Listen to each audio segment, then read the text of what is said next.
And we are back with the Winston-Salem Police Chief, William Penn Jr., and we are talking all things crime-related, shortages-related, police-related, and we're taking your questions. So here are some of the questions that we're getting from the viewers. When there are obvious places that police seem to know that drugs are being sold, why do they continue to let it go on?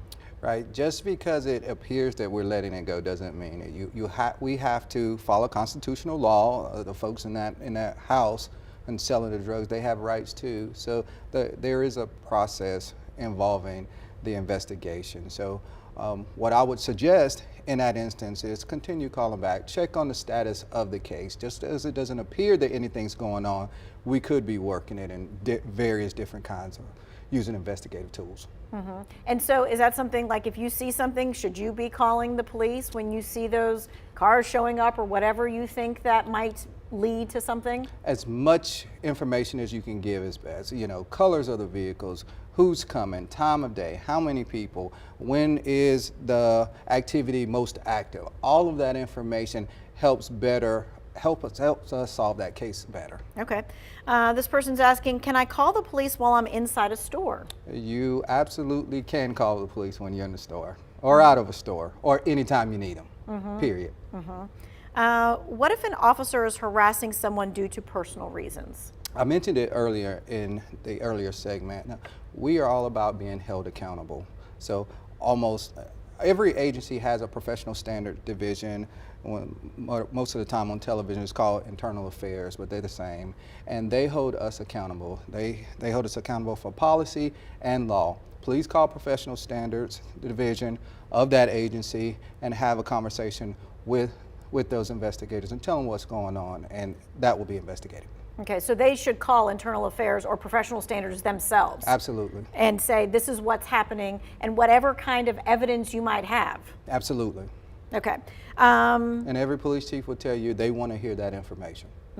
Okay. Let's see. This person is saying, when is it legal for an officer to turn off their body camera? So let's maybe just back it up and do the 101. When does the body cam video start going on? When does it turn off and that kind of thing? Right, the body worn camera video comes on anytime we're dealing with a citizen.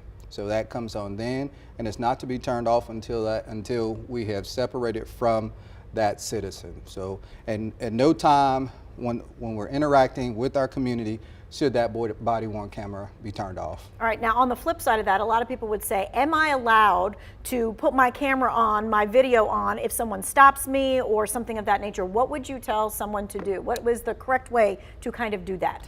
The correct way to do it is make sure that you're not interfering with the investigation. So as a citizen, you have every right to record the incident, just like we're recording the incident.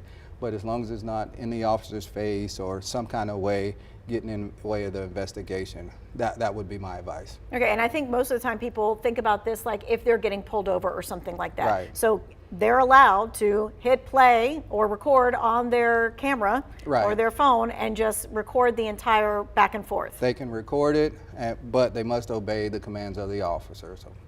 So as long as they're doing that, they're fine. So then that leads me to, what is the best way if someone is pulling you over? What should you be doing? Because we've heard over the years, you know, you put your hands here, or you don't put your hands here, that kind of thing. Right, so for officers, we want to see the hands. And that's what would hurt us. So anytime you can put your hands on the steering wheel of the officers, it puts the officer at ease.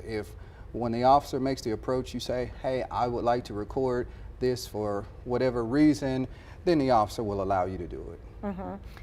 Because a lot of times too, they'll say, well, I want your information. And that's when you go reach for something. And then we've heard that that's when something happens. So what should you do to be safe?